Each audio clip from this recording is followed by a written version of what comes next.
Mississippi and all surrounding areas. You've tuned in to the free-range human show of choice, your daily dose of reality radio. It starts now. This is the Clay Edwards Show. I am, of course, the maestro of chaos, Clay Edwards. Hope everybody's doing good this morning. We are streaming live on the Save Jackson Facebook page this morning if you want to chime in and see me in high definition. I don't look a day under 45 years old in high def.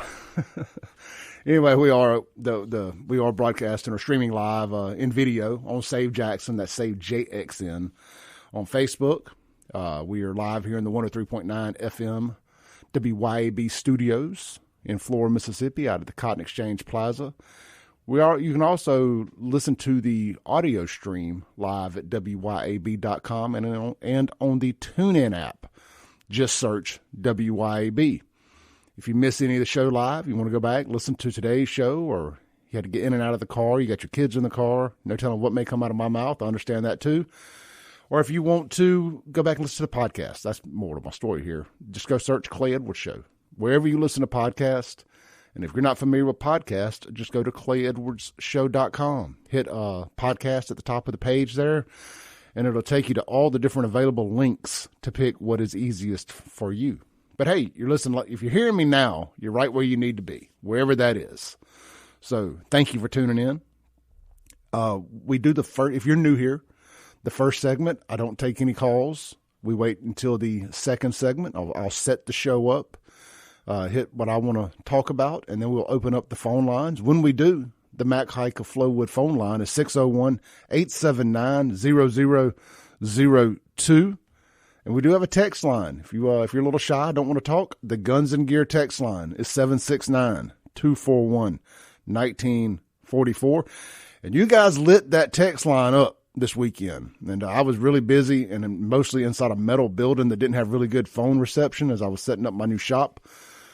But goodness gracious, Thomas is mad. And I caught the grunt of it. We're going to talk about that. Thomas is mad over the Highway Patrolman incident down in McComb. There's a video floating around that's gone viral. We will discuss that here at some point in the show. But first, I want to start out with just a quick recap of the weekend, man.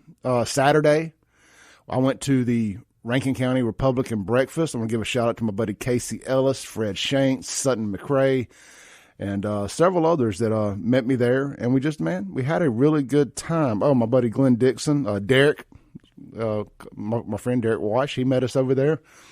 And just, it was really good. The speaker was our new, what is Sean Tyndall's actual title? Director of Public Safety, Commissioner of Public Safety, whatever it is. Commissioner of the Department of Public Safety, I believe is what it is. So Sean Tyndall was speaking. And the new Capitol District Police chief was down there, Bo Lucky. And if you listen to the show a lot, you know we've been talking about the Capitol Police Jump Out Boys. My buddy, all my buddies on there. I don't know if I should say their names while they're doing that, but anyway, but the Jump Out Boys that are cleaning up the Capital City Improvement District for the Capitol Police. Well, we did a standalone podcast about that. Just kind of clipped it out and put it out there on YouTube and whatnot, and well, it had spread within the Capitol Police. They really liked it. So Sean Tyndall, the director or the commissioner, is up there, and he mentions my Jump Out Boys quote and gives me a shout out. I thought that was really cool, man. You never know who's listening. We went from taking pictures of empty buildings in Jackson to being acknowledged by department heads and commissioners at Republican breakfast. I mean, I'm not necessarily saying I'm bragging or anything like that. I just thought it was cool. And that we're making a difference. And the law enforcement guys, they were all very appreciative of the love that they get on this show from myself, from the callers, from the guests. And, look, there's plenty of other platforms out there. If you hate police and you don't want to support the police, there's 100 other radio stations in this town that you can go, and websites that you can go be miserable on. This isn't going to be one of them. You call it not being fair and balanced, whatever you want. I call it the Clay Edwards Show. And at the end of the day, that's what this platform is. You know, we do appreciate police. We're going to stand up for police. And coming up in the second hour, we're going to have Therese Apel with DarkhorsePressNow.com on the phone with us. And we're going to get a recap of the Anthony Fox verdict in the witch hunt trial of Anthony Fox in Jackson. And what's next for Anthony? What's the appeals process? How does all that look? Could there be a pardon or a commuting of the sentence at the state level from Tate Reeves? All these questions I'll have out there. Would love to hear from you guys on that when we get into all that. But first, let's do something fun here, man. We have a new partner on the show. I would like to welcome in, drum roll, please, and cue up the haters. I would like to welcome in ACME Pizza and Daquiri's right out there on the reservoir. My old buddy Chip Matthews and his team. They've got a great pizza shop out there. Daiquiris. I mean, they've got a ton of daiquiri machines. You just don't see that too much up here in central Mississippi. There's not a lot of places to go get a wide variety of daiquiris, frozen daiquiris, and the good-looking cool machines, you know. And they've got all that right out there at Fannin Mart on the reservoir. But, hey, look, man, they're way more than just pizza. They've got sliders. They got phenomenal appetizers. They even have deep-fried pizza. Is that not crazy? Oh, and of course, they have pasta and all sorts of stuff. But they had these little, as appetizer, call it a dynamite roll. It was a dynamite ball, I'm sorry, dynamite ball. And it's deep-fried pulled pork with some cream cheese in it. And they smoke the pulled pork there. And anyway, it's phenomenal. They've got deep-fried pizzas. That's crazy. That's going to be world famous. And they've got up to I think a dozen different custom specialty pizzas. And, of course, you can build your own. Like I'm like the whitey tighties of pizza here. I'm like very basic. Just give me a pizza with mozzarella and Canadian bacon or ham, whatever they call it that week. And that's I'm good. Just real simple. I mean, I'll eat any pizza you put in front of me for the most part. But if I'm ordering, I'm keeping it simple. You know, basically pepperoni. I'm not a big pepperoni guy, but I like the ham. But look, you can get all that right out there, Fannin Mart. They open daily at 4 p.m. They're available on all the delivery apps. Take a Break deliveries. My good buddies over there. Take a Break deliveries, I know, is doing it, and I'm sure some of the other ones are as well. You can go find them on Facebook. Just type in ACME. That's ACME Pizza and Daiquiris, and you'll find it right there on Facebook. Again, they're in Fannin Mart. That's right there in front of the bowling alley on Old Fannin Road, right out there on the reservoir. And you know what's so weird is technically that's Brandon, but it's on the reservoir. You know where I'm talking about. It's a very popular shopping center out there. There's several bars and restaurants out there. Very busy area, and we are welcome. We are very appreciative to have Chip Matthews and ACME Pizza and Daiquiris on the show. And what's cool about it, I went out there the other day to put this deal together, and they do have the daiquiris and all that, but it's also family friendly. 2 different full sets of families came in, sat down, and the people that own and run this place are the same people that wait the tables. They don't hire a huge staff to, you know, and all that stuff. You get treated. You're talking to the owner, goes by the tables, make sure your order's okay, all that stuff. Man, it's that little like homegrown customer service stuff that I love so much. And that's one of the things I love about all of our advertisers here on the Clay Edwards Show is every single advertiser on the show, you can pick up the phone and talk to the owner if you got a problem. Or you can go into the business and talk to the owner if you have a problem. And you don't get that with some of these bigger sponsors and whatnot. So I do love having the local businesses from that perspective. All right, but yeah, look, check them out. That is ACME Pizza and Daiquiris. All right, back to the chaos. Let's see here. Let me flip my notes back over. I'm a terrible note taker too, by the way. Let's see here. Oh, hey, one more announcement real quick is this upcoming Saturday, I'm having a birthday party. And it's free to get in. Free to get in. If you want to join me, my buddy Daryl Arnold and Trevor Palmer, we're doing kind of a triple threat birthday bash, and I've got Charade playing. Daryl and Rob's band, Charade, they'll be unplugged. I'm going to be out there at Back Porch 471. If you want to come by, stop in, say hello, buy me a beer, or whatever else they're selling out there. Look, come swing by. I'll be 45. You only turn your favorite president's presidential number once, right? Donald Trump, 45. I'll be 45. That's no coincidence. He's about to be our 46th president also. Lord willing, and the creek don't rise. So the party's going to start around 7 o'clock. That's right out there on Highway 471 at the Back Porch, 471.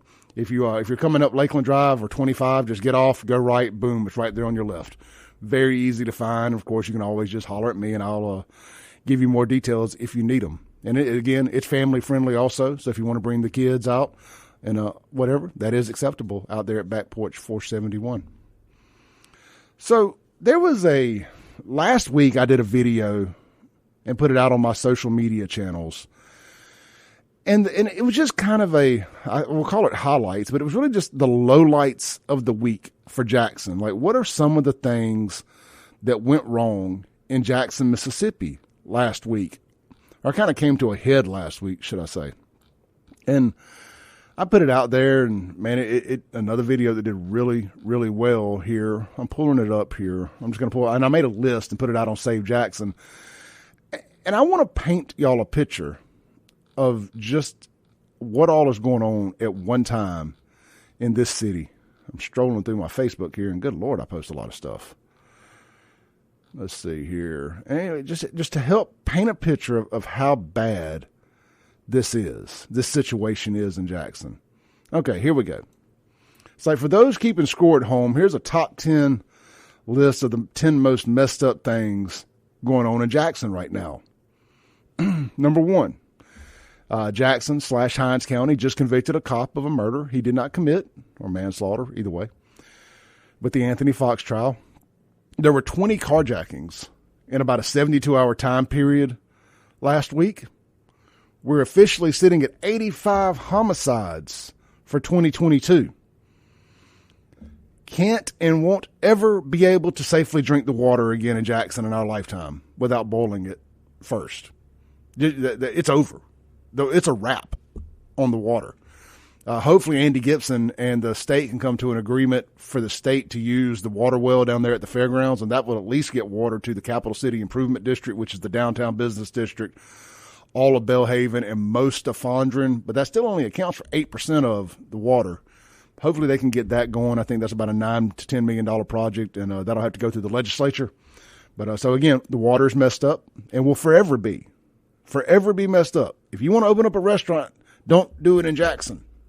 If you need water for anything, that ain't the kind of business. Well, at least if you need water for anything other than a pressure washer or toilet bowl, don't do it in Jackson. All right, let's see here. What else? The mayor is more concerned about not getting a Topgolf than he was getting the water fixed. I told this story last week. A group of very influential business leaders and developers went to the mayor over their concerns with the water, and all he told them was, "Why haven't y'all brought me a Topgolf?"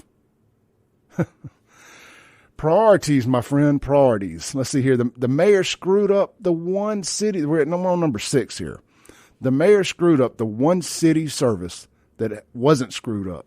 Garbage pickup. That's shot. That is shot. Let's see here. Oh, yeah. JPD issued driving safety tips telling people not to drive alone or at night. And that is a very distinctive difference there. They didn't say don't drive alone at night. They said don't drive alone or at night. The capital city of Mississippi is so dangerous that JPD releases safety driving tips telling people not to even drive through this hellscape alone, much less at night. Wow. Welcome to 2022, my friends. Welcome to Chalkways, Jackson. You know, they also, in that same press release, said that if you get bumped into at a red light or stop sign or any other situation, just to keep on going. Just leave the scene of an accident. It is okay. Call 911, but not if you're in the Capital City Improvement District, because JPD don't respond to calls in the Capital City, 911 calls in the Capital City Improvement District. So if it happens downtown, Belhaven, or most of Fondren, no, 911 don't work for you. Whew. Let's see here. Number 8.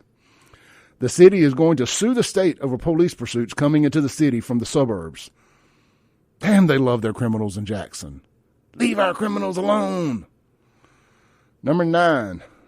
Jackson finished with 12 homicides in the last 11 days of July alone. Let that soak in. That is more than one a day on average. Let's see here. JPD isn't responding to calls in the Capital City Improvement District. Got that. All right, look, man, we're going to take a break. This is the Clay Edwards Show. The phone lines will be open when we come back. 601-879-0002 is the Matt Kike of Flowwood phone line. You're listening to the Clay Edwards Show. We'll be right back on 103.9 WYAB. Breaking rules when necessary. That's what we do here on the Clay Edwards Show.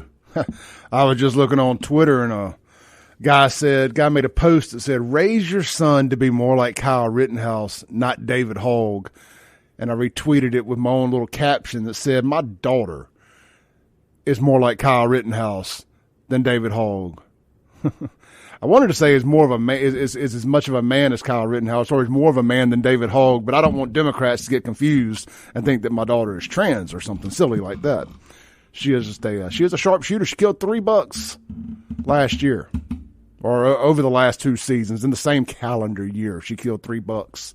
So she's a sharpshooter, good shot. And daddy's never killed a deer. I'm gonna try to change that this year, but what happens is I get out to deer camp, and I just get sucked into the shenanigans and the fun and the cooking and the grilling. Well, I guess cooking and grilling is the same thing, side by side, 4-wheeler riding and all that stuff. And I end up not having the patience to go sit in a deer stand. But I'm gonna try to be better this year. I've had a couple invites that I'm going to take you guys up on, and looking forward to it. Looking forward to doing some hunting this year. Hey, speaking of hunting, man, you can't do any of that if you don't have the proper equipment. So get out to my friends Guns and Gear in Gluckstadt there and get all that you need. Shotguns, rifles, AR-15s, pistols, whatever you need. Ammo. Take your gun in, get it checked up. They do gunsmithing, Cerakoting, the whole 9 yards right there. Also, they're the home of No Limit Ammo. No limits. Buy all you can afford. GunsandGearMS.com. All right, let's go by and see Hunter and the team in person. 1716 Highway 51, right there in Gluckstadt, right next to Little Willie's Barbecue in that shopping center there at Yandell Road. Good folks out there, and we appreciate them. Hey, speaking of Guns and Gear, the Guns and Gear text line is 769-241-1944. And so this is a little off topic here, and I want to get some of this Bidenflation, this massive bill they just did, and I think they're adding 87,000 I.R.S. agents. I'm gonna be honest with y'all. Mike Madison's going to do a much better job today breaking that down, most likely, than I can do. So if you really want to dive deep into that past the surface level, make sure you stay tuned in from 9 to 11, because I'm sure Mike will have a lot to say about it. I don't want to do his show prep for him here, but I know Mike. I listen every day. I'm pretty sure he'll be on top of this. He will be the tip of the spear for that conversation. But 87,000 I.R.S. agents. I'm just curious, man. I mean, they're coming to murder, literally and figuratively, the middle class. That's what this is all about. Communism won't work if there's a strong middle class. It will not. I mean, so they have to eliminate the middle class. I mean, they're going to have to put me in prison over this tax stuff. I'm sorry. This is my line in the sand. It's a line. It is a paved line in the concrete. It's not a line in the sand. Will not be doing this nonsense. I'm mind boggled. This doesn't help anybody. They lied and said not a single penny more in taxes for anybody paying anybody making under $400,000. Well, that's a dang lie, an absolute lie. Let's see here. Go back to my Save Jackson page here, and I just shared something this morning. Let me click on it here and pull this up for you guys. Oh, man. It is well, you're gonna be paying a couple $1,000s more a year if you make under $200,000. Let's see here. Families are just I'm sorry, 30,052. Let's just say that the 75 to 100,000 folks. I think that's a big portion of our listenership right there. The 75 to, and I'll go down to the 50 to 75 too. Like you're currently paying, like, on average, $2,493. Under the new bill, you're getting, it's like going up like 0.1%. Anyway, everybody's taxes are getting raised. And this is all so they can fund this green nonsense. This is all a scam. That's all this is. You cannot fix inflation by pumping in more trillions and billions and hundreds of billions of dollars. But again, I will reserve the financial talk for Mike. But when I saw that the I.R.S.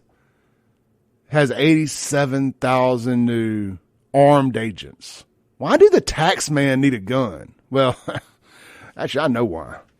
I mean, they've been stockpiling ammo and guns, and they are weaponizing government agencies that don't have a need to be weaponized. It's disheartening, and I mean, Republicans could take back the House, the Senate, and the White House, and nothing will be done about this. Nothing. Government only gets bigger. It never gets smaller. I did like the thing that Trump did when it came to regulations. If you create a new regulation, you have to delete 2. I like that. But we need to just throw the whole book away and start over. I think that would be better than any of that. But hey, also, there's some just more silly stuff that I want to get into. But one of the things, let's talk about this Alex Jones trial real quick. I'm torn on this. I mean, look, all the First Amendment, all that stuff, but I can't sit there, and maybe I'm comparing apples to oranges, and they're not the same thing. So I'll admit that. I'm a huge Alex Jones fan, have been for a long time. He's right, way more than he's wrong. You can't argue that. You may not like the delivery, you may not like the messenger, but it doesn't change the facts. He made a mistake on the Sandy Hook stuff, but I'll be honest, nothing would surprise me. I mean, absolutely people died that day. Was it set up? Who knows? But nothing would surprise me. Nothing anymore. After watching what our government did to us through COVID, nothing would surprise me. After watching how the media lied about Donald Trump and the Russian dossier, I had never even heard the word dossier before. I had to Google to see what a dossier was. I didn't know if that was a position or what. Anyway, the whole Russian hoax, after all that, the way they lied. And I'm suddenly supposed to believe them. Man, look, the media took a victory lap on this. I watched a couple clips over the weekend of the media talking about it. I mean, they had some big energy. We'll just say that. They were, so excited. Shoot, I tell you what, man, this is just free plug for Alex Jones here. If you need any supplements, or you can go buy a shirt or support InfoWars in any way, form, or fashion, go to Infowars.com and spend some money with Alex Jones. Because I think he coined this term, to the best of my knowledge, the tip of the spear. He is the tip of the spear. And if you're listening to shows like this and shows like WYAB has, and Alex Jones, to quote Alex Jones, if you're receiving this message, you are the resistance. I love that. I had that in my promo for a while there. But anyway, to my point about the Alex Jones trial, let's go back to the Covington kids case and Nick Sandman. The media defamed him and basically made it impossible for him to get a job. He got death threats, all of that stuff. And he sued them for defamation and got a lot of money. And I was all for that. And Kyle Rittenhouse is up next. He would never be able to get a normal job, Kyle Rittenhouse. Now, he may end up being able to get a job in media of some sort, or heck, owning a gun company. Who knows what Kyle Rittenhouse could end up doing? It doesn't matter, because he ain't going to have to work when he gets through with all the media outlets that smeared him. But can I sit here and be pro them suing the media and not pro Sandy Hook parents suing Alex Jones? I guess the thing with the Alex Jones trial, though, is the judge, it started out as a guilty, and it was not about finding him guilty or innocent. It was about just how much is it going to be? How much is he going to have to pay? I got a big problem with that. So I guess as I work through this out loud, and I saved this, I did not mentally work my way through this before I did the show today because I like working these things out on the air. That way I'm not able to tweak my opinion to fit a narrative or anything like that. I can, I try to be as transparent as possible with you guys. What do you think?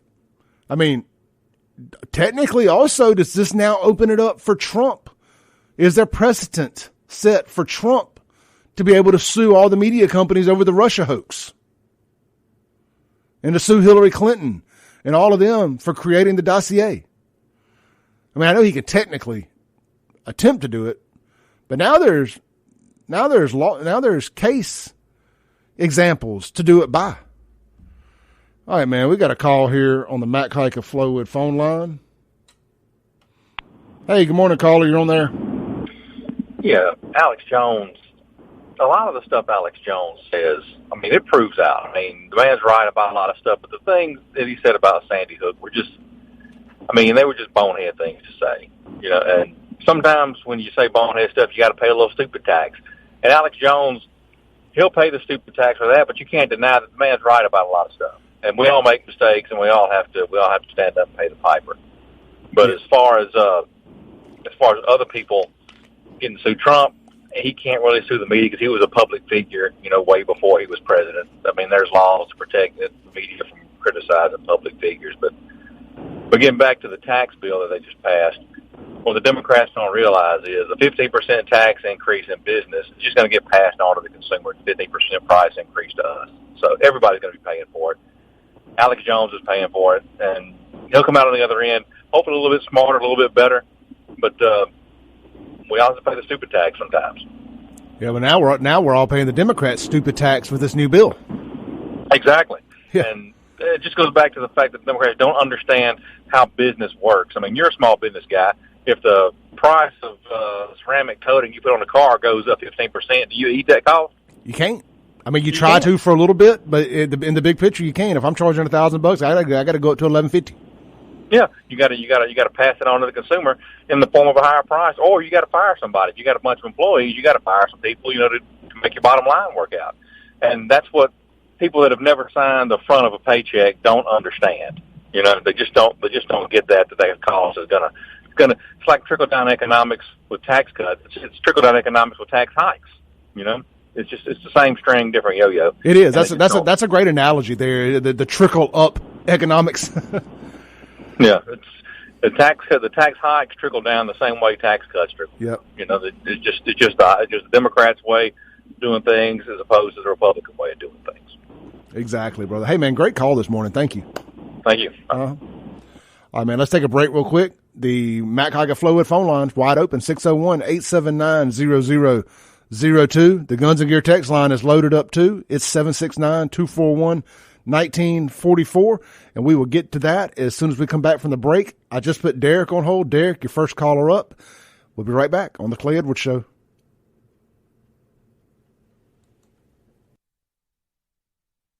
Breaking rules when necessary. Welcome back into the Clay Edwards Show. This segment is going to be brought to you by Watkins Construction and Roofing. A roof repair can cause you a lot of stress. Choosing the right roofing company to repair your roof is very important. Most contractors are going to try to convince you that that replacement is the only way to go, and that, my friends, that is not the Watkins way. They believe in an honest assessment that doesn't necessarily mean replacement. In most cases, all you need is a repair. Give Watkins Construction and Roofing a call today for your complimentary roof assessment at 601-966-8233, or check them out online, WatkinsConstructionInc.com. And we are approaching storm season, man, hurricane season, all that stuff. Hopefully it is a no-go this year. Hopefully we don't have any.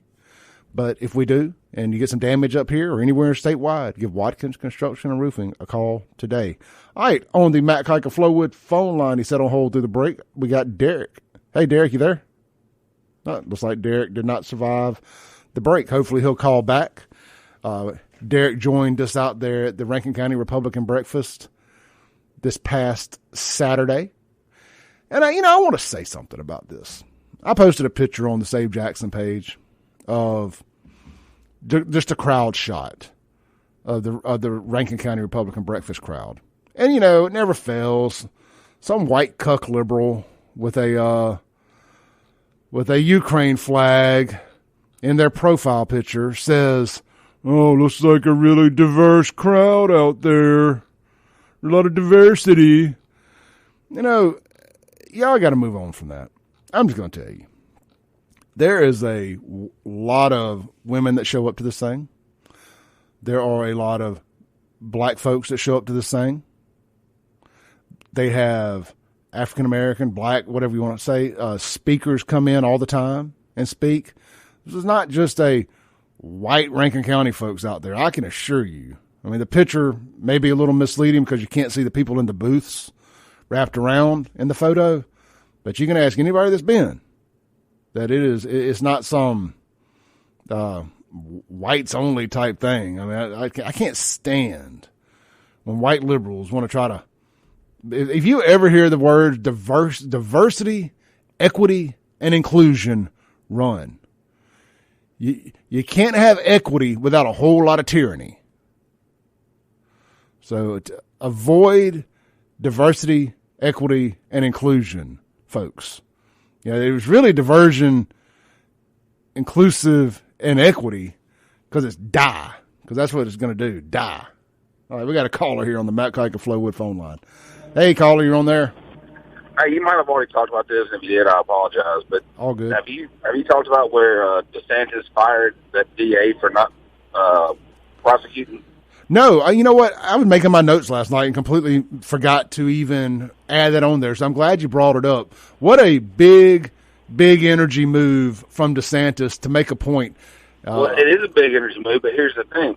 Do you know that the DA here in Hinds County is Soros-backed? Oh, yeah, we talked about that Friday for sure. We were going to get to that today. But, yeah, George Soros backed. Even Tucker Carlson called it out last night. I emailed every national news outlet I could last night. Started with the Gateway Pundit and worked my way down, trying to get them to run this story on Anthony Fox and the fact that the DA here is a Soros-backed, and they just railroaded a good cop. Well, all I'm saying is, hey, Tate, you need to, step up and let's go, boy. Say it again louder for the people in the back. I'm just saying, Tate, you got to step up, do your job, be a man, just do just one thing for us. We got the rest. Amen, brother. I'm glad you brought it up. That's going to set me off here. I appreciate it, man. Yes, sir. Yep. To that point, he was saying Tate Reeves and them and his team need to step up. Well, let me say this. I don't want to give anybody any false hope or anything like that. Tate's team is aware of what's going on. They are aware.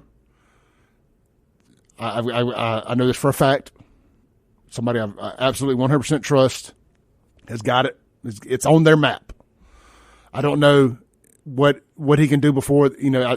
I'm assuming the appeals process has to run its course. I don't know, but it's on their map, and we'll see. And that's concerning a pardon or a commuting of the sentence for Anthony Fox. So let's just. It's way easier for me to say I'm not the one in jail. It's not my family member in jail. But let's be patient. Let's let it run its course and see what happens. But hold Tate's feet to the fire on this, guys.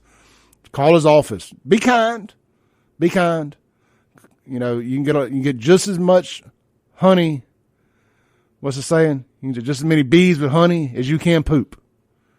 So be kind, but call his office, tag him in Facebook posts, all that stuff. Let them know, hey, man, we don't stand for this as Mississippians. Keep George Soros out of our courtrooms. All this whole thing was with Anthony Fox, this is a big setup. So some local attorneys who are good buddies with the DA can sue the city for it on the family's behalf, of course. Follow the money. This is all about money. I said it in the podcast post the other day. The title of the podcast from when we talked about this show this Friday was Anthony Fox was nothing more than a social justice sacrifice. And somebody's going to have to pay. All right, hold on. We got Derek here on the Matt Kike Flowwood phone line. Hey, Derek, thanks for calling back, brother. You're on there. Hey, sorry about that, man. I dropped. I just wanted to tell you real quick, I got some reading for you to do this week. See if you can find old videos from Kurt Doolittle and John Mart on proprietarianism. And listen to it and tell me what you think about it. But just to give you a quick gist of it, it's all about revamping the Constitution and base the rule of law and go back to the rule of law, but base it on reciprocity. And that way we get rid of parasitism. And it's an interesting read. Yeah, I just hate to text that to me and I'll check it out. Okay, no doubt. But yeah, that officer was he was a PC sacrifice is what he was, politically correct. SJW sacrifice. And I made a comment on Kim Wade's show the other day about, I wish a pot-smoking liberal would come and tell me about conserving this and environment that. I'm liable to, get irate. Because, these people do this stuff and they don't, it's like the previous caller said, they don't understand business and how things work. So, getting a little sick of this whole green crap. Me and you both, brother. Well, Clay, like I said, I hope you have a good day and do a little research on that and you'll see they have some interesting points. Hey, look, Derek, it was great seeing you Saturday.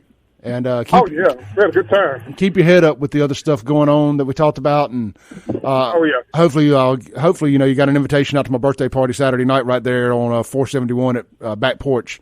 So okay, swing by. I'll be there. Swing by and holler at me. All right, brother. Uh-huh. All right, peace.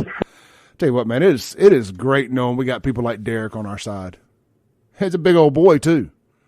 So I don't know if you've seen him or not. I fancy myself as being a big old boy. Derek's a big old boy. Let me tell you another big old boy. Bo Lucky. That's a big old boy. There's a picture of me and Bo on the Save Jackson Facebook page and Instagram page. And Bo is the new head jump out boy in charge down at the Capitol Police. And that's a big old boy. Rarely am I not the biggest guy in a picture. And I ain't mean just because I'm like all swole or nothing like that. I'm just a big dude. 260, 6'3". I'm not a small fella. I take up some space. I take up some square feet. This dude makes me look small. I tell you what, I wouldn't want that dude jumping out on my head. All right, look, man, this is the Clay Edwards Show. We're going to take our last break at the first hour here, and we'll be right back on 103.9 WYAB. Hey, guys, what's about setting an example and letting folks know that the criminals run Jackson? You citizens, you tax-paying, law-abiding citizens, you don't run this city. The criminals do. And they were just here to remind you of that. This was a reminder to get in line and know your role. Criminals come first in Jackson. You do not mess with our criminals. That's why they're so mad at Jake Wyndham over in Pearl. That's why they're going to sue the state over police pursuits. Criminality reigns supreme in Jackson, Mississippi. However, the new Capitol Police, the Jump Out Boys, and all the work they're going to be doing down there, as that thing grows, it ain't going to be going on downtown. Will not be going on down there. But in the Hinds County justice system, if somebody had brought up, you still got to go to court in Hinds County. No. They have their own judges in the CCID. So they're going to mess around. It's going to be like Rankin County in the middle of Jackson. It's going to be a beautiful thing. There's going to be tears. It's going to be great. There's going to be mamas releasing doves, playing sad Michael Jackson songs, and starting GoFundMes. I can't wait. I can't wait to see how this all unfolds. But Jackson and Hinds County just told every law enforcement officer that does business in the city or the county that we don't like you. We don't want you here. We will put you in jail for anything. Thomas just texted in because, of course, they're all upset and in a hissy over this white highway patrolman down in McComb wrestling with a guy in handcuffs, a black guy in handcuffs. It has to be a white guy and a black guy. Always got to be a race thing.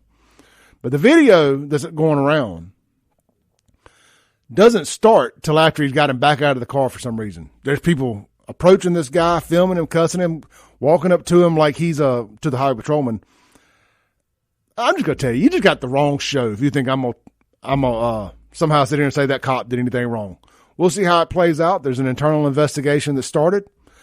And, if he's found to be negligent in some way, we'll discuss it, maybe.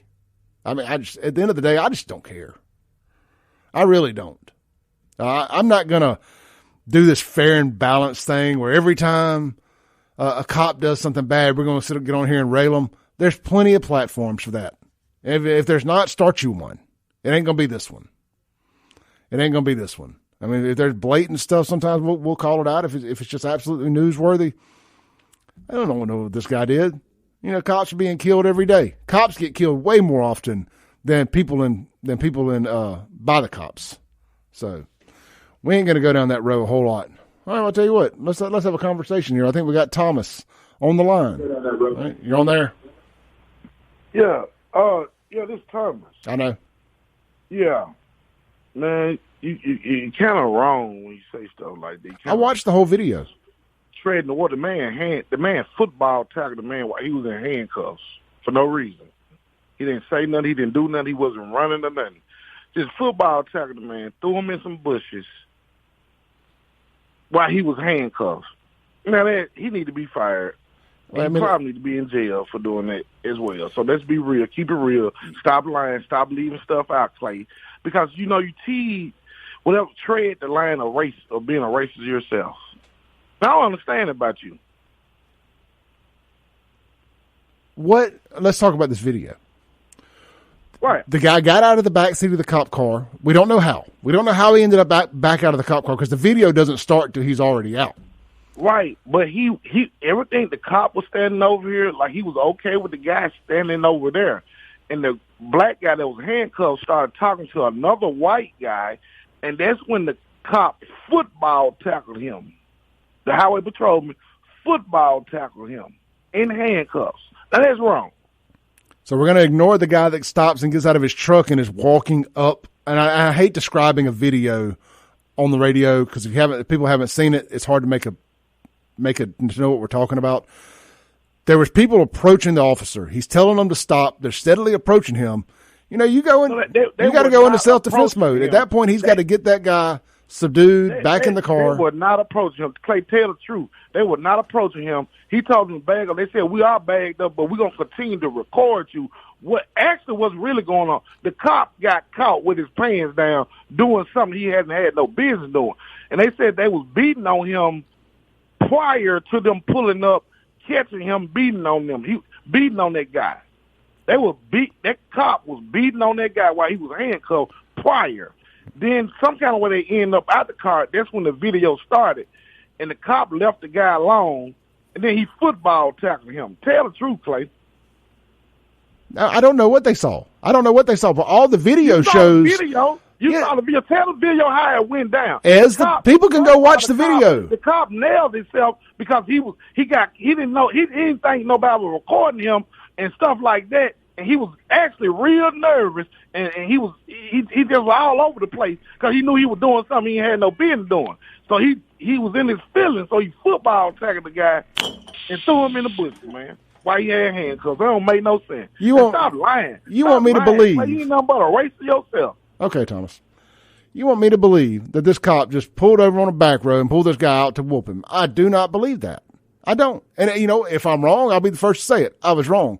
But I don't believe that. I'm not getting down like that. Let's take another caller here on the Matt Hike and Flowwood phone line. Hey, caller, you're on there. Yeah, okay. So I just watched the video, and Thomas obviously doesn't know what it takes to be a highway patrolman because they don't have backup like a normal city cop would. So they're out there by themselves regardless. So if the guy was in handcuffs and wasn't complying with the officer's directions, then okay, he has to do what he has to do to get the guy under control and back in the car. I agree, and that's what I saw. The guy's out there by himself. He's being, and Thomas can see it, the whatever rose-colored glasses he wants. The cop, they are getting closer and closer and closer to the cop. There's a guy walking up from the other side from the front of the police car coming up that way from that truck that's parked on the side of the road. And then there's the guy behind them filming that's doing all the hooting and hollering. But none of the video starts until they're already out in the middle of the road. Yeah. So, unless Thomas wants to go through highway patrolman courses and actually become a highway patrolman, he needs to shut the hell up. Look, he only cares about this because the perp was black. And I hate having to take it down to that level. That's the only reason he's upset. He started sending me a bunch of text messages Friday night cussing me out about it. I didn't even know about it. Yeah. I didn't even get to watch the video till yesterday. About the Jackson police officer thing. Now, on that one, was there video of them beating the guy, or was it just eyewitness testimony? Like, I'm not sure. I wasn't following that one. Yeah, I believe there's some. I don't know if there's eyewitness or not, man. Or if it's been a while. I need to go back and and check out the evidence part of it. But nobody. I guess there's not video. There may have been some body cam if JPD has body cam. I'm not sure, but I don't believe any of that was the case. I don't know if there was video or not, but the guy got roughed up a little bit, I guess, and then he died later. It's a bad deal, but it wasn't. He was resisting. I mean, it's the best I can tell. That's the biggest problem with all this, right? All these guys, they get in these situations with the police where it just simply complying and not resisting changes everything. But the second you go into that mode, it doesn't matter what you're in handcuffs or being arrested for. It doesn't matter how minor it is. Once you decide to fight the officer, it resets the deck. It doesn't matter. It's like pursuits. It don't matter what you were running for. It's the fact that you ran. Yeah. Yeah. So I didn't know too much about that case, but I mean, if you have a body, or regardless if they resisted, or once somebody dies, it becomes a whole another issue. So I mean, and in Jackson, you already know what's going to happen with the mayor. So I know, man. It's a sad situation. Look, I hate it, man. I mean, we'll find out what happens with this. You know, they're going to do an investigation. You know, the Highway Patrol, I assume Highway Patrol all have body cams. They got dash cams, the whole 9 yards. We'll find out what happened. And I mean, they don't play no games over there. If that Highway Patrolman's in the wrong, he'll pay the consequences. Well, Thomas needs to just go and talk to a highway patrolman so he'll know what the hell they go through. He ain't about that life. All right, brother. I appreciate it. Yep. All right, man. Look, Lacey's on hold. Lacey, stay on hold through the break, and you'll be the first person when we come back. Listen to the Clay Edwards Show on 103.9 WYAB. All right, welcome back into the Clay Edwards Show. Let's go straight to Lacey on the Matt Crike of Flowwood phone line. She stayed on hold. Hey, Lacey, you can finish it off for us. Hi, Clay. How you doing? I'm good. How are you? I'm great. I just wanted to say, back in the day when the police would stop you, you would stop. We had respect for the police. Today, they're being taught. Children are being taught to not respect the police. If that man got out of the car, then that's saying, I'm in control. So he put himself in that situation. And whatever came out of that is to blame on him. I agree, 100%. I mean, look, I ain't got no problem with the people stopping and filming the cops. I'm not going to be a hypocrite. We've done the same thing if that's what they want to do. But that was interfering with the police. They can be arrested for that kind of filming. That's right. Stand back, keep your mouth shut, and film. When authority says sit, you sit. When authority says shut up, you shut up, regardless to whether you did wrong or not.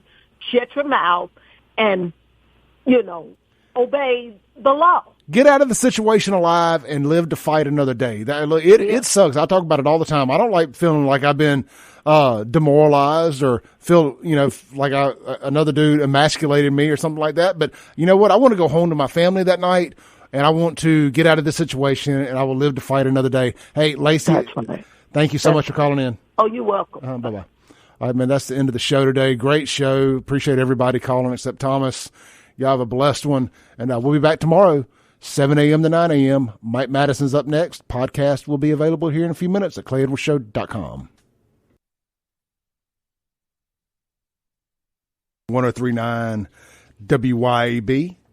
And look, we're just going to jump straight in here. I don't like leaving folks on hold. I've got Therese Apel on the Matt Crike of Flowwood Chrysler Dodge Jeep Ram phone line. Therese, you there? I sure am. Good morning. Thanks for jumping in on the phone with us to discuss this heartbreaking topic. Absolutely. We got Therese on. She did some world-class reporting on this Anthony Fox trial, and was pretty much one of, if not the only media in the courtroom. Am I close to being right about that, Therese? I was the only media in the courtroom until the verdict was about to return that I know of. I didn't see anybody else. Well, So yeah, and I think it's a lost thing that people cover entire trials anymore because everybody's newsroom is so small. But that was something I was determined to do, especially in this case. Well, look, thank you for doing it. I thought it was great, and it felt old school. I mean, just take all the tragedy out of it. It felt old school to be able to, like I was reading a Clarion Ledger in the 80s or 90s or something, to be able to follow. That's what I was shooting for. Yeah, to be able to follow like something and read it and kind of see what's going on. And I do. I made a mistake the other day, Friday. I was talking about this, and I had an error. I said that George was a drug dealer out of the Crown Motel, and that was not confirmed. He was at the Mustang Motel, but there was something to do. There were some potential drug dealers in and out of the room that came up in the trial, but the jury wasn't allowed to use that. Can you help me clean that misquote up on my end? Okay, so the part about the Mustang Inn was that George Robinson's girlfriend, Candace Johnson, I think. The names are all mixed up in my head now, but Constance Johnson, sorry. She had a room there, and they would stay there together most of the time. And during the time that there's a videotape, and it was one that at first was not going to be allowed and then was allowed. But in that videotape of the time Robinson got to the Mustang Inn to the time the ambulance came, there were several people in and out of George Robinson's room. That has been a subject of question because, of course, we have the medical evidence that shows that, Robinson had the brain bleed, but he was on this medicine called Plavix, which makes you bleed freely. He was also on aspirin. So, the evidence seems to point to he bled to death because of the medications he was on. And part of the question that I think both sides were discussing a little bit was, did something happen to him while he was in the motel room? Now, Constance Johnson didn't really testify to anything of that kind, but the question remained, could it have happened when all these people are coming in and out? As far as what went on there, Robinson has had some drug charges and convictions in the past. So I hesitate to call him, to say that he was a, quote, drug dealer, except for that he he had been, and I believe that it was believed, at least by police, to still be going on. And realize that when I talk about this, I've got to be objective. No, absolutely. So yeah. well, let me just say this: if you were basically living at the Mustang Motel, there's been a few rights when you should have taken a couple lefts in your life, and sure, and it's not where good God-fearing people ain't living at the Mustang Motel. It's where a lot of bad stuff goes down, and so I'll say that. All right, Therese, you were in the courtroom when the verdict was read. We talked a little bit about this yesterday. Say what you're comfortable with here. What I want to paint a picture of is, what was the mood like right before and right after, and what did you witness? I mean, just the absolute tragedy of a father, a policeman, a good God-fearing man, having his life and his freedom taken away, Well, his life too, for that matter.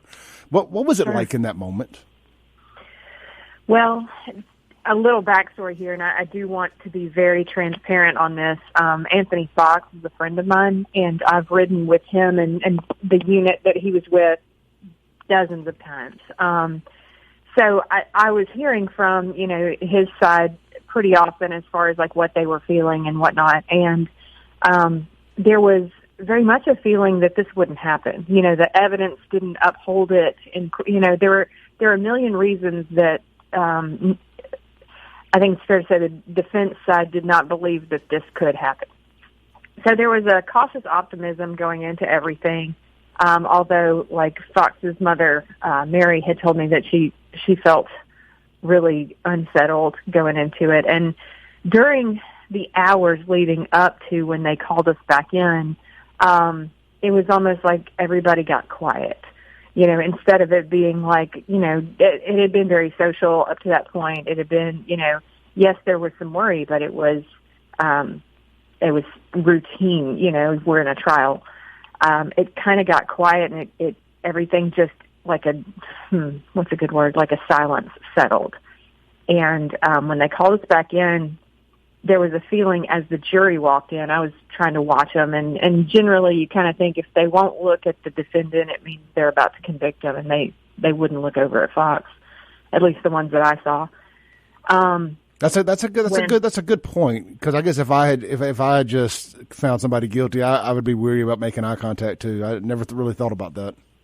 Yeah, well, and so the thing is, one of the officers that was in the courtroom is a master body reader. Like he can read body language, and that's why he's good at what he does. And he pointed out that several of the women looked like they might be about to cry. When the judge read it, it was so flat and hard and matter of fact that I think it knocked everybody off guard, because we were expecting. I think everyone in the courtroom, including the Robinson camp, was expecting to hear not guilty. So all of a sudden, it's like they said guilty of culpable negligence manslaughter, which is a vague term and is one that I know a lot of legal folks don't like because of the vagueness of it. But again, you had this whole situation where it's just dead silence. And then, and the judge had instructed everyone, don't have any outbursts. There should not be any emotion in the courtroom. And so as they came out to handcuff Fox, it's like he was looking at the jury, and he was so, I think, stunned by what had happened. He just kept saying, but I'm innocent. And that was kind of hard to watch. As we were leaving the courtroom, one of the family members had a pretty big outburst that was just heartbreaking, and I think really disturbed one of the jurors. And, it was, that part was hard. And then after the family had left the courtroom, just to look at the three defense attorneys sitting at their table, it was almost like they were stuck there. They couldn't move. The defeat was just so heavy on them, they couldn't even get up. And then when you walked outside, across that courthouse lawn, it's like you would just see like one or two police officers in various places, like scattered across the lawn, just standing there staring. And what I recognized as I kind of went from officer to officer is that they all of a sudden realized that in many cases, the ones from Hinds County, they realized that they don't feel safe in their own communities anymore. They don't feel safe doing their job. And so that was a heartbreaking thing too, because the fact is Anthony Fox is so well loved, and he is somebody that's, from what I've seen, has given his entire life to serving Jackson. Now, whenever James Davis came in as police chief, there were a lot of people who decided to leave because they were very loyal to Anthony Moore and to Lee Vance. And so I asked Fox, are you going to, leave? And he said, no, Jackson's my home. He said, this is the only place I want to be. I want to defend my home. So had he not made that choice, he wouldn't have been in this situation. But he chose to stay in his hometown and defend his hometown until this happened. And I think that's part of a lot of the concern that was in the other police officers' heads as they stood there is in Hinds County, we're no longer safe. It's just heartbreaking as a lifelong Hinds Countyan up until the last year or so to know that it's devolved into this, and it feels so political, Yeah. and I that's just my opinion on it. It's just heartbreaking. Like I told you on the phone yesterday, I saw the photo that was posted the morning of the verdict on Anthony Fox's Facebook page of a picture of him and his two boys. Basically looked kind of like a first day of school picture. Maybe that's what it was. And the realization, especially because I did not see the photo until after the verdict. So to see it with that context, I told you, I had a moment.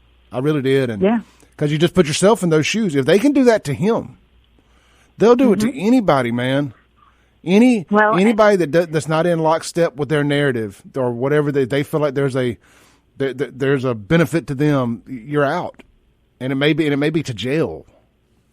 Well, and I think the part that's hard is that and this is from my experience riding with JPD and covering them since 2010.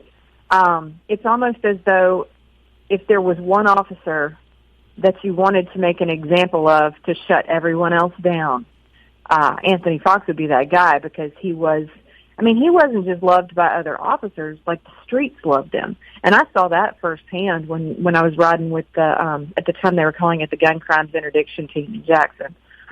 Basically a guns and narcotics task force type situation. And they would, as we would go about what we were doing and I was filming, you'd find these folks that knew him, and maybe he had arrested them before, or maybe he had helped them with something or whatever. But primarily anyone who knew who Fox was on the streets, they respect him and they like him, and they know he's doing his job, and they know they better not mess up while he's there. But not because anything is going to happen to them, but just because he was a respectable cop. And I guess the other thing that I would say is there was one night, and this is one of my favorite stories anyway, not just about Fox, but we were out there one night and a car full of kids shot at us. And I was riding with their supervisor, Scott Albrecht. But so somebody fired shots, and so of course it became all hands on deck. I think we had 7 or 8 units out there that were looking for these kids who at some point, it was late October, and at some point these kids bail out of their car and go off into the woods, and there's like a canal in there. And I wish I could remember what street it is, because the neighborhood would know exactly what I was talking about. But there was a canal, and it was freezing outside. And so these kids, it appeared, had gotten into the canal or were possibly taking it to somewhere else in spite of how cold it was. So the officers, at least Fox, and I can't remember if there was anybody else that got in there with him, got in the canal and, followed it up to wherever it went. And they ended up finding, I think, 3 out of 4 of these kids. So they bring him out, and the one that had fired the shots, after Fox went and changed out of his freezing cold clothes, and all he had were his BDUs, the SWAT greens that they wear. So he changed into those. He didn't have any dry boots, so he had plastic bags on his feet. And he walked over to this kid who's standing there in handcuffs. And, of course, as a reporter, you kind of wonder, like, what am I about to watch? Yeah. Because, this situation was uncomfortable and unpleasant and dangerous. And Fox did. I mean, he yelled at the kid, but he wasn't yelling about, like, you could have killed us, or like, I'm going to take you to jail, or any of that. It was, man, when you make these kind of choices, you are messing up your own life. Like, you could lose your life over this. You're going to go to jail. Do you understand what these choices are going to be, what makes your life for the rest of your life? And it was really kind of amazing to watch. And I think it's partially because, A, you've got a good cop that's in it for the right reasons, but B, he's a father. And he's looking at this 17-year-old kid that just fired shots at the cops, and his thought is not of himself or his safety. His thought was, kid, you're going to ruin your life. And that hit me hard in that moment, because you've got this cop that just got in freezing cold water. He's got no boots, so he's wearing plastic bags on his feet. And in that situation, there's nothing I hate than being wet and cold at the same time. I would not have been so nice, and that's who I saw Fox to be on the streets. Well, it speaks to the character. We've gotten a couple texts on the Guns and Gear text line from some of our fellow law enforcement friends that say they would love it if you could find some of those old videos from your ride-alongs with them and share them. They'd love to see them. Okay. Yeah, we'll do that. I've got them somewhere. I've just got to dig them up. All right. Well, Therese, what's next? Therese, can you hold on and do a few more minutes with me on the other side of this break? Sure thing. All right, let's. Cause I don't want to rush this. You stay on hold, and I'll be right back with you, Therese. All right, this is the Clay Edwards Show. I've got Therese Apel on the line with DarkhorsePressNow.com. We're discussing the Anthony Fox trial, the verdict, and coming up, I want to talk to her about what's next, the appeals process. There is a GoFundMe set up for the family. I want to make sure we get to that too. You're listening to the Clay Edwards Show. We'll be right back on 103.9. breaking rules when necessary. I'm going to do that right now. I'm going to save this ad read till we wrap up with Therese. And let's jump right straight back in with Therese Apel of DarkHorsePressNow.com. Hey, Therese, you there? Yep, I'm here. Okay, good deal. All right, so kind of picking up where we left off there, what's next? How does the appeal process work on this deal? And let me ask this question, too. As far as the appeals process goes, if big if there, Tate Reeves were to step in and commute the sentence or pardon, he can't do that till after the appeals process and everything, correct? Or can he step in and do it right now? I don't know how the law works concerning that. Well, and I'm not a legal expert when it comes to that kind of stuff. I'm okay with what's going on in the courtroom, but I don't know a lot about the appeals process. I do know that, of course, in a situation like this, you would have several appeals that are going, like a bond appeal, asking that he be allowed to stay out until, until his fee again. I'd rather you let an attorney answer those questions. I got you. That's fine. Now I'm mixing it in my head. No problem. No problem. But look, so there is a GoFundMe set up. I saw that somebody had organized that. I assume that's official and legit and the whole 9 yards. Are you aware? It is. Yeah, it is. The guy that set it up had actually at some point been in contact and just about, basically a lot of these cases that I've covered through the years, people think that it's a good idea for the media to start the GoFundMe, but we can't. So I knew that this was coming because I had been asked about, would Darkhorse start one? And of course, ethically we can't do that. But so yes, this one, you see Fox Strong hashtag is the name of it, and it's got the picture of Fox and his canine in front of the city of Clinton car. Yeah. It's organized by Mark Culbertson. Yeah, that's it. So that's going to be the right one. Okay, yeah. The post I shared on the Save Jackson was your post of the yes.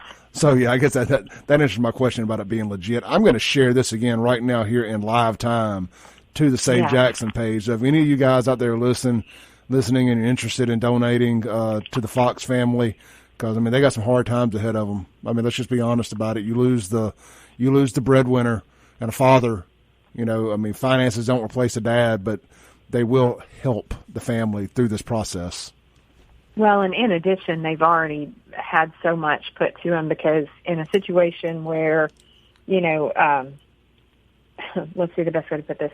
So the other two officers that were accused in this and then had their case thrown out, they were given $100,000 bond up, at the beginning. Fox was given, and he was in a different courtroom, different judge. He was given a $250,000 bond. When they asked to have the bond lowered, that was denied. So they already paid. They've paid throughout this in ways that, I don't know that you can recoup that in the end. So anything anybody can donate does appear that it would help a lot in this case, not just for living expenses, but for expenses that have already been incurred. Yeah, it's definitely a big drain. Something that hasn't been mentioned much publicly is the fact that, up until they put the handcuffs on him to walk him out after the verdict was read, he was an active Clinton police officer. Yes, and that was something that was rather unprecedented because usually, a department wouldn't go all in like that. But the Clinton police chief, the Clinton mayor, they knew who Fox was and they knew his reputation. And the chief, I believe, may have worked with him before at JPD. And there was no question in their minds that this is the right guy for the job, that, we're lucky to have him and we'll stand behind him.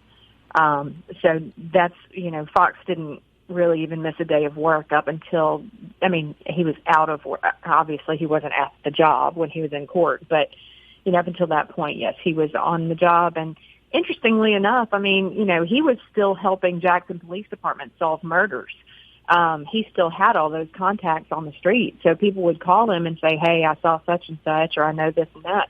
And he would pass those tips along to JPD. And this is the department that, had in some ways, he didn't feel it, but a lot of people felt that, they had kind of gone silent when all this happened, that there hadn't been a whole lot of support coming from the brass at JPD. But Fox continued to still work to help them any chance he got.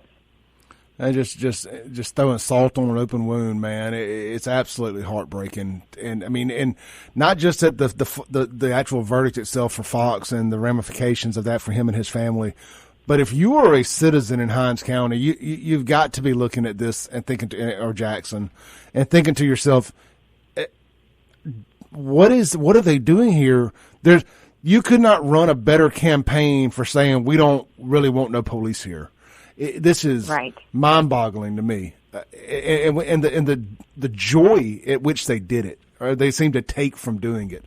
I'll never understand. There were rumors of a celebration when it was over. The other thing that I think is interesting is that you have a situation where the Department of Justice had actually written a press release in 2020, and I think had said multiple times that they had problems with some of the Hinds County judges setting $20,000 bonds for accused murderers. And, of course, you have this situation where then you have a police officer who's been cleared 3 times, or at least by 3 different entities, starts off with a $250,000 bond in the same courtroom that other murderers on the street who were not police officers were given a $20,000 bond. And of course, in Fox's case, what we found in trial is, 4 different medical experts said that, this wasn't what it was indicted to be, which was kicking, punching, stomping, and slamming George Robinson to death. And none of that happened according to the medical evidence and according to the testimony of the police witnesses that were there. Now, they did have 2 alleged eyewitnesses that testified as well. One was a guy named Ronnie Arnold, who Fox had put in jail. He has a pending federal case that Fox was the one that arrested him for. And I believe that, the defense kind of wanted to make it clear that this is somebody that his whole case depends on the fact that Fox arrested him, that is now testifying against Fox. The other one was a lady who got video after the fact.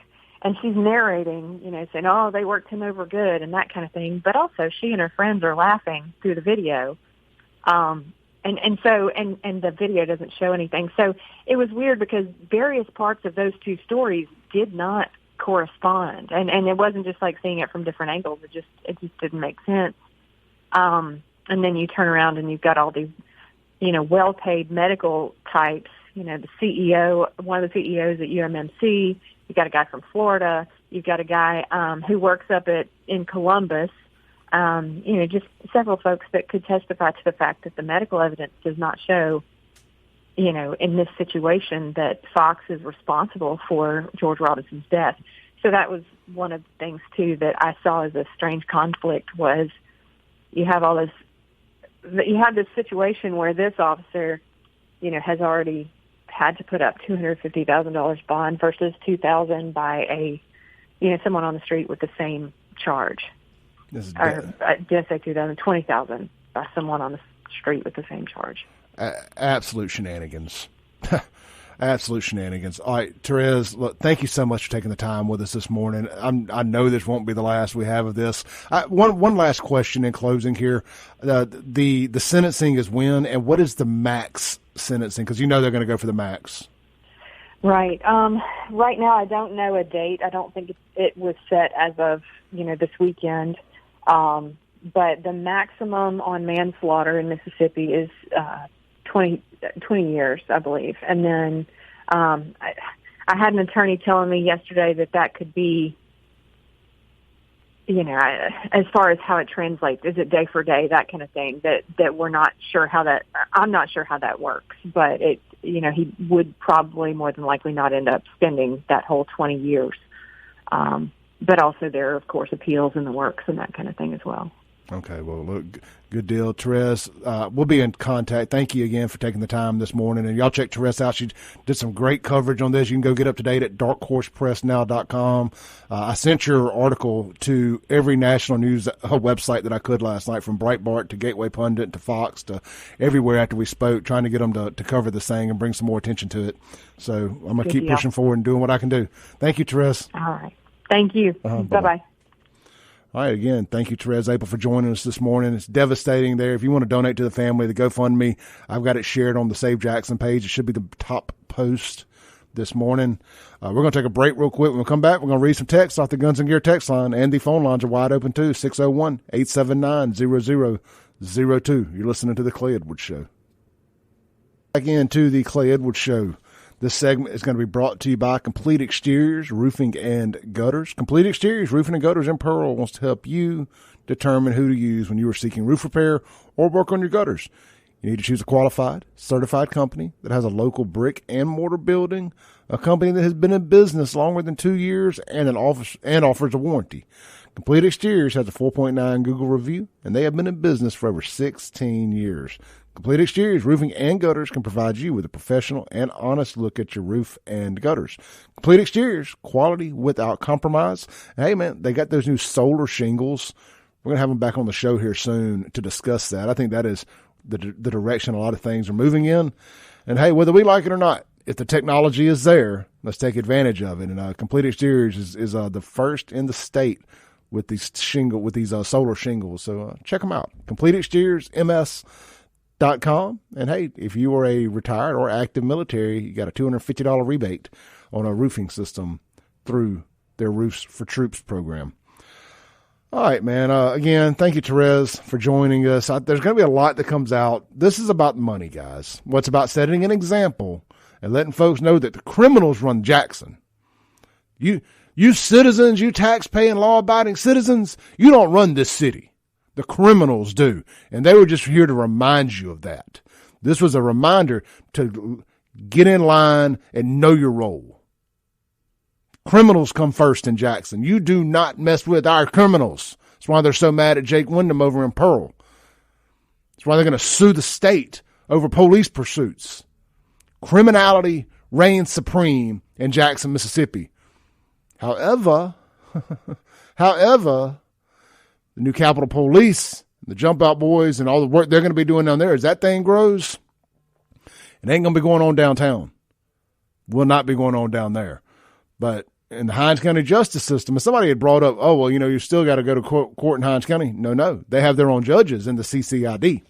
So they're going to mess around. It's going to be like Rankin County in the middle of Jackson. It's going to be a beautiful thing. There's going to be tears. It's going to be great. There's going to be mamas releasing doves, playing sad Michael Jackson songs, and starting GoFundMes. I can't wait. I can't wait to see how this all unfolds. But Jackson and Hinds County just told every law enforcement officer that does business in the city or the county that we don't like you. We don't want you here. We will put you in jail for anything. Thomas just texted in because, of course, they're all upset and in a hissy over this white highway patrolman down in McComb wrestling with a guy in handcuffs, a black guy in handcuffs. It has to be a white guy and a black guy. Always got to be a race thing. But the video that's going around doesn't start till after he's got him back out of the car for some reason. There's people approaching this guy, filming him, cussing him, walking up to him like he's to the highway patrolman. I'm just gonna tell you, you just got the wrong show if you think I'm gonna somehow sit here and say that cop did anything wrong. We'll see how it plays out. There's an internal investigation that started, and if he's found to be negligent in some way, we'll discuss it. Maybe. I mean, at the end of the day, I just don't care. I really don't. I'm not gonna do this fair and balanced thing where every time a cop does something bad, we're gonna get on here and rail them. There's plenty of platforms for that. If there's not, start you one. It ain't gonna be this one. It ain't gonna be this one. I mean, if there's blatant stuff, sometimes we'll call it out if it's just absolutely newsworthy. I don't know what this guy did. Cops are being killed every day. Cops get killed way more often than people by the cops. So we ain't gonna go down that road a whole lot. All right, I'll tell you what. Let's have a conversation here. I think we got Thomas on the line. Right, you're on there. Yeah. This is Thomas. I know. Yeah.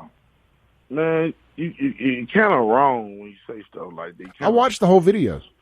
Treading the water. The man football tackled the man while he was in handcuffs for no reason. He didn't say nothing. He didn't do nothing. He wasn't running or nothing. just football tackled the man, threw him in some bushes while he was handcuffed. Now, he need to be fired. Well, he probably need to be in jail for doing that as well. So let's be real. Keep it real. Stop lying. Stop leaving stuff out, Clay. Because, you tread the line of race of being a racist yourself. I don't understand about you. Let's talk about this video. Right. The guy got out of the back seat of the cop car. We don't know how. We don't know how he ended up back out of the cop car because the video doesn't start till he's already out. Right, but he everything, the cop was standing over here like he was okay with the guy standing over there. And the black guy that was handcuffed started talking to another white guy, and that's when the cop football tackled him. The highway patrolman football tackled him in handcuffs. Now, that's wrong. So we're going to ignore the guy that stops and gets out of his truck and is walking up. And I hate describing a video on the radio because if people haven't seen it, it's hard to to know what we're talking about. There was people approaching the officer. He's telling them to stop. They're steadily approaching him. You got to go into self-defense mode. At that point, he's got to get that guy subdued, back in the car. They were not approaching him. Clay, tell the truth. They were not approaching him. He told them to bag up. They said, we are bagged up, but we're going to continue to record you. What actually was really going on, the cop got caught with his pants down doing something he hadn't had no business doing. And they said they was beating on him prior to them pulling up, catching him, beating on them. He beating on that guy. That cop was beating on that guy while he was handcuffed prior. Then some kind of way they end up out the car. That's when the video started. And the cop left the guy alone, and then he football tackled him. Tell the truth, Clay. Now, I don't know what they saw. But all the video shows. You saw the video. Tell the video how it went down. People can go watch the video. The cop nailed himself because he didn't think nobody was recording him and stuff like that. And he was actually real nervous, and he just was all over the place because he knew he was doing something he had no business doing. So he was in his feelings, so he football tackled the guy and threw him in the bush, man. Why he had handcuffs? That don't make no sense. Stop lying. You want me to believe? Like, you ain't nothing but a race to yourself. Okay, Thomas. You want me to believe that this cop just pulled over on a back road and pulled this guy out to whoop him? I do not believe that. I don't. And, if I'm wrong, I'll be the first to say it. I was wrong. But I don't believe that. I'm not getting down like that. Let's take another caller here on the Matt Hike and Flow with phone line. Hey, caller, you're on there. Yeah, okay. So I just watched the video, and Thomas obviously doesn't know what it takes to be a highway patrolman because they don't have backup like a normal city cop would. So they're out there by themselves regardless. So if the guy was in handcuffs and wasn't complying with the officer's directions, then okay, he has to do what he has to do to get the guy under control and back in the car. I agree, and that's what I saw. The guy's out there by himself. He's being, and Thomas can see it through whatever rose-colored glasses he wants. The cop, they are getting closer and closer and closer to the cop. There's a guy walking up from the other side from the front of the police car coming up that way from that truck that's parked on the side of the road. And then there's the guy behind them filming that's doing all the hooting and hollering. But none of the video starts until they're already out in the middle of the road. Yeah. So, unless Thomas wants to go through highway patrolman courses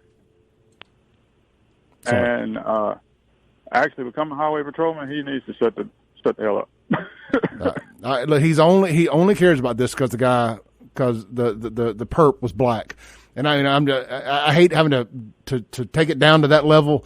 That's the only reason he's upset. He started sending me a bunch of text messages Friday night, cussing me out about it. I didn't even know about it. Yeah. I didn't even get to watch the video till yesterday. About the Jackson police officer thing. Now on that one, was there video of them beating the guy, or was it just eyewitness testimony? I'm not sure. I wasn't following that one. Yeah, I believe there's some. I don't know if there's eyewitness or not, man. Or if it's been a while. I need to go back and and check out the evidence part of it. But nobody. I guess there's not video. There may have been some body cam if JPD has body cam. I'm not sure, but I don't believe any of that was the case. I don't know if there was video or not, but the guy got roughed up a little bit, I guess, and Then he died later. It's a bad deal, but it wasn't. He was resisting. I mean, it's the best I can tell. That's the biggest problem with all this, right? All these guys, they get in these situations with the police where it just simply complying and not resisting changes everything. But the second you go into that mode, it doesn't matter what you're in handcuffs or being arrested for. It doesn't matter how minor it is. Once you decide to fight the officer, it resets the deck. It doesn't matter. It's like pursuits. It don't matter what you were running for. It's the fact that you ran. Yeah.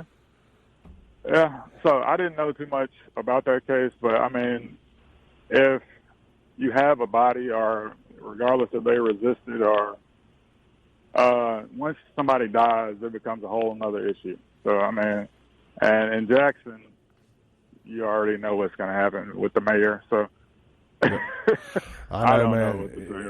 It's a sad situation. Look, I hate it, man. I mean, we'll find out what happens with this. You know, they're going to do an investigation. You know, the Highway Patrol, I assume Highway Patrol all have body cams. They got dash cams, the whole 9 yards. We'll find out what happened.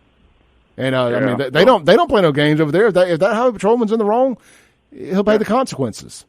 Well, Thomas needs to just go and talk to the Highway Patrolman so he'll know what the hell they go through. He ain't about that life. All right, brother. I appreciate it. Yep. All right, man. Look, Lacey's on hold. Lacey, stay on hold through the break, and you'll be the first person when we come back. Listen to the Clay Edwards Show on 103.9 WYAB. All right, welcome back into the Clay Edwards Show. Let's go straight to Lacey on the Matt Crike of Flowwood phone line. She stayed on hold. Hey, Lacey, you can finish it off for us. Hi, Clay. How you doing? I'm good. How are you? I'm great. I just wanted to say, back in the day when the police would stop you, you would stop. We had respect for the police. Today, they're being taught. Children are being taught to not respect the police. If that man got out of the car, then that's saying, I'm in control. So he put himself in that situation. And whatever came out of that is to blame on him. I agree, 100%. I mean, look, I ain't got no problem with the people stopping and filming the cops. I'm not going to be a hypocrite. We've done the same thing, if that's what they want to do. But that was interfering with the police. They can be arrested for that kind of filming. That's right. Stand back, keep your mouth shut, and film. When authority says sit, you sit. When authority says shut up, you shut up, regardless to whether you did wrong or not. Shut your mouth and, obey the law. Get out of the situation alive and live to fight another day. It sucks. I talk about it all the time. I don't like feeling like I've been demoralized or feel, like another dude emasculated me or something like that. But you know what? I want to go home to my family that night, and I want to get out of this situation, and I will live to fight another day. Hey, Lacey, thank you so much for calling in. Oh, you're welcome. Bye-bye. All right, man, that's the end of the show today. Great show. Appreciate everybody calling except Thomas.